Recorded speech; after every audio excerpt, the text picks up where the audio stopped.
अब रखते नहीं हैं हम, और हमें मालूम है साहेब तुम्हें इस बात का है गम।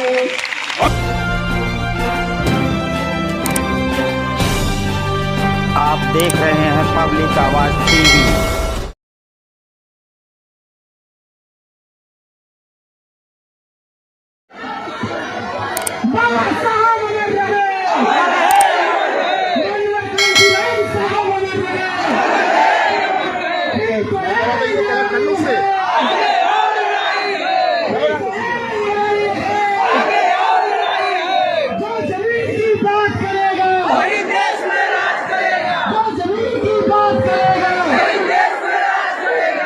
बोलिए सर, जय भीम। आज बाबा की नगरी में बाबा साहब डॉक्टर अम्बेडकर के वंशजों का ये जन सैलाब इस बात की गवाही देता है सुमन कुमार निराला जी के नेतृत्व में कि आपकी 1 एकड़ जमीन का जो पट्टे की बात यहाँ पर कही गई है वो बेईमानी नहीं, वो हकीकत है और आप इसके हकदार हैं। मैं एक बात पूरी जिम्मेदारी के साथ कह सकता हूँ, ये दलितों का, पिछड़ों का, अल्पसंख्यकों का, बहुजन समाज के लोगों का आंदोलन अब नेताओं के भरोसे नहीं, इस देश के अम्बेडकरवादियों के भरोसे आगे चलने वाला है। आपने देखा होगा पूर्व में 13 पॉइंट रोस्टर का आंदोलन हो जो दिल्ली में लड़ा गया, 2 अप्रैल का आंदोलन हो जो श्रीमन कुमार निराला डीडी निर्देश जैसे हमारे जैसे लोगों के नेतृत्व में लड़ा गया, वो नेताओं के भरोसे नहीं लड़ा गया। अब इस देश में अम्बेडकरवादियों की लड़ाई नेताओं के भरोसे नहीं है, ये आम जनमानस के भरोसे है। एक बात और यहाँ पर कह देना चाहता हूँ, जमीन हमको क्यों चाहिए? हमको जमीन इसलिए चाहिए क्योंकि ये देश हमारा है, हम इस देश के मूल निवासी हैं, इस देश के खानपान में हमारा हिस्सा है। और ये विदेशी और ये लोग जो यहाँ के संसाधनों पर कब्जा मारकर, कुंडली मार करके बैठे हैं, इनसे कह देना चाहते हैं कि या तो हमें हमारी जमीन, हमारा देश, हमारे देश का हिस्सा हमें सौंप दो, अगर नहीं सौंपोगे तो जूते मार करके भगा दिया जाएगा। ये ध्यान रखना। हमारी बहन बेटियों में गिरफ्तार होते हैं, सोचे जरा क्यों होते हैं हमारी बहन बेटियों में गिरफ्तार? वो इसलिए होते हैं क्योंकि हमारी बहन बेटियां सोच के लिए उनके खेतों में जाती है, ये हमारी बहन बेटियों का शोषण करते हैं। हमारी बहन बेटियां उनके खेतों में मजदूरी करने के लिए जाती है, ये हमारी बहन बेटियों का शोषण करते हैं। जब आपके पास में 1 एकड़ जमीन होगी, आपके पास अपनी जमीन होगी, आप दूसरों के खेतों में आपको मजदूरी करने की जरूरत नहीं पड़ेगी, आप अपने खेतों में काम करोगे, अपना धन उगाओगे, अपना फसल उगाओगे, तो आपका मान सम्मान बढ़ेगा, आपकी बहन बेटियों का शोषण रुकेगा। इसलिए हमको जमीन चाहिए। और ये जो 5 किलो अन्न दे करके हमसे कह देना चाहते हैं तो तुम इसके लिए बनाओ, हम 5 किलो अनाज नहीं चाहिए।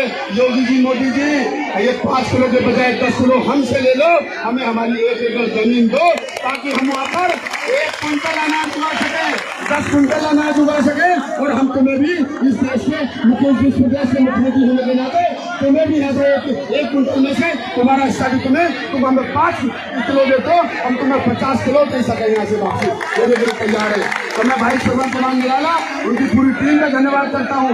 एक आह्वान तो जरूर करता हूँ गोरखपुर की धरती से, मैं पत्रकार आदमी हूँ, मैं कवि आदमी हूँ, मैं लेखक हूँ, साहित्यकार हूँ, मेरा काम पढ़ने लिखने का है। और बाबा साहब की असली औलादों ने एक बात ध्यान से सुनना, ये जो 131 सांसद बाबा साहब डॉक्टर अम्बेडकर के आरक्षण की वजह से जो लोकसभा में बैठे 1100 विधायक जो विधानसभा में बैठे, अगर आपकी आवाज ये नहीं बुलंद करते तो हाथ में जूता ले लो, पहले इन्हें सीधा करो, कम से कम इनको कोई जीत करके जाने का अधिकार नहीं है, कोई अधिकार नहीं है लोगों को हमारी वोट से जीत के जाने का अधिकार। हम दूसरे वालों को से तो बाद में लड़ लेंगे, पहले अपने वालों को सुधारना चाहिए। और मैं एक आंदोलन और सुमन कुमार की करी आप से 1 एकड़ जमीन तो हमको चाहिए ही चाहिए, लेकिन अगर SC/ST के रिजर्वेशन से, राजनीतिक आरक्षण से चुनने वाले लोग अगर SC/ST के हक की बात विधानसभा लोकसभा में नहीं करेंगे तो हम यहाँ से खड़े होकर के फिर राजनीतिक आरक्षण को समाप्त करने की बात करेंगे। तब तक हम ये नाला और गधे लोग चुका के जाना बंद करें जो यहाँ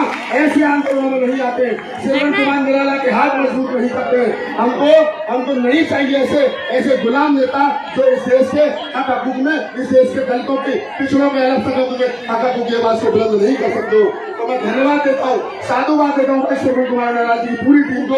और जब भी आप याद करोगे गोरखपुर वाले आऊंगा, डरना मत, ये लोग आपको डराएंगी, ये सरकार आपको डराएगी, आपको डरने की जरूरत नहीं है। आप बाबा साहब डॉक्टर अम्बेडकर के बच्चे हो, हमें आसानी से कुछ नहीं मिला, हमने हक अपने से छीना है, तब जाकर के हमको मिला है। बाबा साहब अमर रहे, बाबा साहब अमर रहे, सुरेंद्र कुमार निराला जिंदाबाद, राहुल नाथ जिंदाबाद, वीरेंद्र सिंह जिंदाबाद,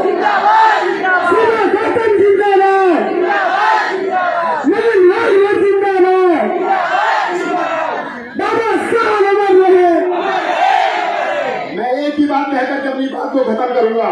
एक बात याद रखना, जब भी कोई आदमी वोट मांगने आपके घर आए, मुझसे पहले भी मुझसे बात कही, मैं फिर रिपीट कर देता हूँ, जितनी माताएं बहनें यहाँ बैठी छोटे छोटे बच्चों के साथ में, अपनी साड़ी के पल्लू में इस बात को गांठ बांध लीजिए कि जो आपके घर वोट मांगने के लिए आए, उससे पूछना कि जब हमारे 1 एकड़ की जमीन की बात चल रही थी गोरखपुर कमिश्नरी पे, तो तब तुम कहाँ थे? पूछना से सवाल को।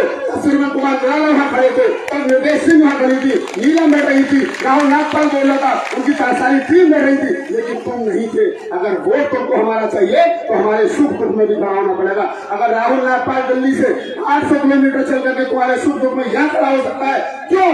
क्या मुझे चुनाव लड़ना है? क्या मुझे एमएलए बनना है? क्या मुझे एमपी बनना है? नहीं, मैं इसलिए यहाँ खड़ा हूँ क्योंकि मेरे समाज की, बाबा साहब के परिवार की बेटी बेटियां, उनकी बहुएं, उनकी पोतियां यहाँ बैठी है, मेरे परिवार के लोग यहाँ बैठे, और ये मेरे परिवार की नाजिम के शामिल होना चाहिए।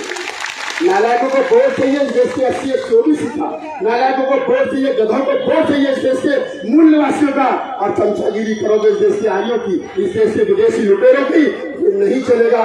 तय कर लीजिए, अगर हमारे हक में इस देश के 85% बहुजन समाज के हक की वोट चाहिए तो उनके हक की बात करनी पड़ेगी, अन्यथा हम तय कर ले कि हमारा नेता सुरेंद्र कुमार निराला है, ये भाई है हमारा, हम यहाँ से इसको वोट भी देंगे, नोट भी देंगे, सपोर्ट भी देंगे। हमें ऐसे लोगों की जरूरत है, हम ऐसे लोगों को सांसद बनाएंगे, विधायक बनाएंगे, और ये जाकर के कम से कम सदन में बोलेंगे, हम 1 एकड़ की जमीन रोड पर लड़ेंगे, हमारा भाई सदन में लड़ेगा। और वो दिन दूर नहीं है कि जब इनके जैसे 100-200 लोग सदन में होंगे, लोकसभा विधानसभा में होंगे, तो हमारी लड़ाई आसानी से लड़ी जाएगी, फिर हमको रोड पर लड़ने की जरूरत नहीं, लोकसभा विधानसभा में लड़ने की जरूरत होगी। मैं यही बात आपसे कह रहा हूँ। राहुल नागपाल पिछले 20 साल से आंदोलन में, मैं 22 बार बुद्धिस्ट हूँ, मैं कभी हूँ साहित्यकार हूँ, लेखक हूँ, मुझे कोई जरूरत नहीं कुछ नहीं चाहिए। मुझे अगर एमएलए एमपी बनना होता तो मैं दिल्ली की सरकार में मिनिस्टर होता, ये तमाम लोग जानते हैं। मेरे कई साथी विधायक बन गए, मेरे सामने अवसर था, मैं जितना चाहता तब तक जाता, लेकिन मैं कहता हूँ तमाम लोगों से, हम निर्देश हमारे आंदोलन के साथ ही मैं तमाम लोगों से कहता हूँ कि अगर मैं भी एमपी एमएलए बनने की दौड़ में लग गया तो फिर ये काम बन जाएगा जो मैं कर रहा हूँ। अरे कम से कम इस काम को ईमानदारी से दे दो। आप तमाम लोग धन्यवाद के पात्र हैं। और मैंने कहा, मुझसे पहले भी मेरी हमारी नीलम की बात कही, बाबा साहब डॉक्टर अम्बेडकर की कोटेशन है।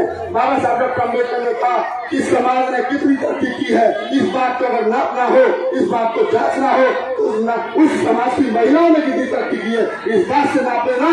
इस आंदोलन की खूबसूरती है तो यहाँ 100% महिला है, और 100% महिला है, इस आंदोलन की खूबसूरती है। भाई निर्मल सुरेंद्र कुमार निराला, उनकी पूरी टीम को धन्यवाद देता हूँ, साधुवाद देता हूँ। दोबारा जब बुलावा आऊंगा, ये आंदोलन रुकना नहीं चाहिए। इन मनोवादियों की ईद से ईद बता देंगे, और फिर कह रहा हूँ लास्ट में अपनी बात खत्म कर दूंगा। एक बात कह रहा हूँ तुमसे कि न झूठे रिश्ते रखते हैं, न झूठी शान रखते हैं, दीवाने भीमते हैं, हम अलग पहचान रखते हैं, अलग पहचान रखते हैं। आप सुरेंद्र कुमार निराला साथ दीजिए, आपकी लड़ाई जीती जाएगी, रोड से जीती जाएगी, संसद से जीती जाएगी। और कविता की 2 लाइनों की बात है, नहीं जा रही, 2 लाइन कविता की पढ़ देता हूँ। आंदोलन की मेरी 2 कविता है, एक कविता की 2 पंक्तियां पढ़ देता हूँ, और ये कमिश्नर साहब की सुन ले। हो सकता है कल हमारे ऊपर भी मेरे और मुकदमा हो जाए, 15-16 तो चल ही रहे राहुल नागपाल के ऊपर, निर्देश के ऊपर, 1-2 हो जाएगा गोरखपुर से। हम भी कहते हैं बाबा की नदी से मुकदमा हो गया, कोई दिक्कत नहीं है, लेकिन हम बड़े वाले बाबा के होते हैं, ये ध्यान रहे, छोटे वाले बाबा के सेवक नहीं। तब पढ़े तो आपके लिए कि तुम्हारी चौखटों पे सर, ये जो कह रहे हैं ना बाबा निराला जी कि गेट खोल दीजिए, नहीं भाई साहब, किसी की चौखट पर खुशामद करने नहीं जाएंगे। यहाँ बैठे हैं, ये देश हमारा है, ये जमीन हमारी है, जमीन की लड़ाई जमीन पर बैठ कर ली जाएगी। मैं कह रहा हूँ कि तुम्हारी चौखटों पे सर अब रखते नहीं हैं हम, और हमें मालूम है साहेब तुम्हें इस बात का है गम, और तुम्हारी तोप और बंदूक हमको क्या डराएंगी, तुम्हारे बाप के भी बाप से डरते नहीं है हम, तुम्हारे बाप के भी बाप से डरते नहीं है हम। बहुत बहुत धन्यवाद, साधुवाद, धन्यवाद। जय भीम, नमो बुद्धाय।